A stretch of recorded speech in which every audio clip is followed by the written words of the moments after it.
ওদালগুৰি জিলাৰ ওদালগুৰি ভৈৰৱকুণ্ড পথত ধনশিৰি নৈ ওপৰত এই দলংখন আজি আমি নিৰ্মাণ কৰিবলৈ আগবাঢ়িছো।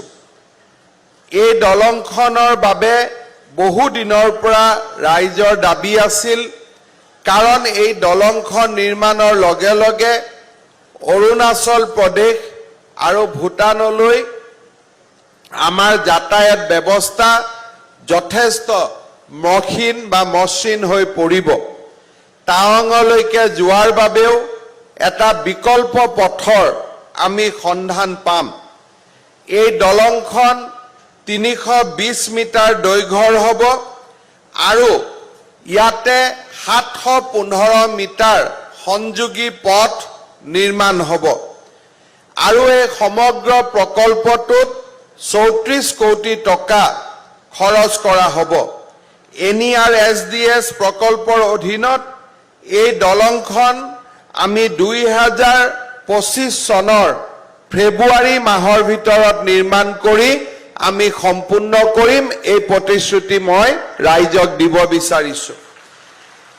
এই দলংখন নিৰ্মাণ হৈ উঠাৰ লগে লগে অৰুণাচলৰ ৱেষ্ট কামিং জিলাৰ পৰা ৰূপা হৈ ভৈৰৱকুণ্ডৰ মাজেৰে অসমৰ যাতায়াত সুচল হৈ পৰিব। এই পথটো নিৰ্মাণ হোৱাৰ লগে লগে পশ্চিম অৰুণাচল প্ৰদেশলৈ যোগাযোগৰ দিশত এটা নতুন মাত্ৰা সংযোজিত হ'ব। ভৈৰৱকুণ্ড অসমৰ এখন বিখ্যাত পৰ্যটনস্থলী। এই দলংখন নিৰ্মাণ হৈ উঠাৰ লগে লগে স্থানীয় পৰ্যটন উদ্যোগেও বল পাব। বিটিআৰ প্ৰধান প্ৰমোদ বড়ো ডাঙৰীয়াই কৈছে যে ইয়াত বছৰি 3-4 লাখ টুৰিষ্ট আহে। এই দলংখন নিৰ্মাণ হোৱাৰ লগে লগে টুৰিষ্টৰ সংখ্যা আৰু বহু গুণে বৃদ্ধি পাব, তাক মই বিশ্বাস কৰোঁ।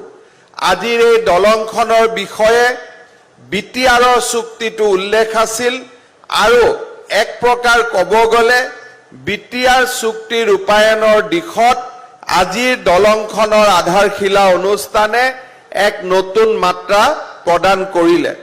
আজিৰ অনুষ্ঠানত NECৰ এডভাইজাৰ নবীন কুমাৰ ডাঙৰীয়া উপস্থিত আছে।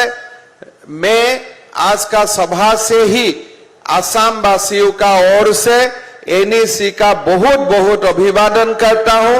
ये हमारे लिए जो ब्रिज का अनुमोदन किया, स्वीकृति किया, इसलिए मैं NEC को धन्यवाद देना चाहूंगा।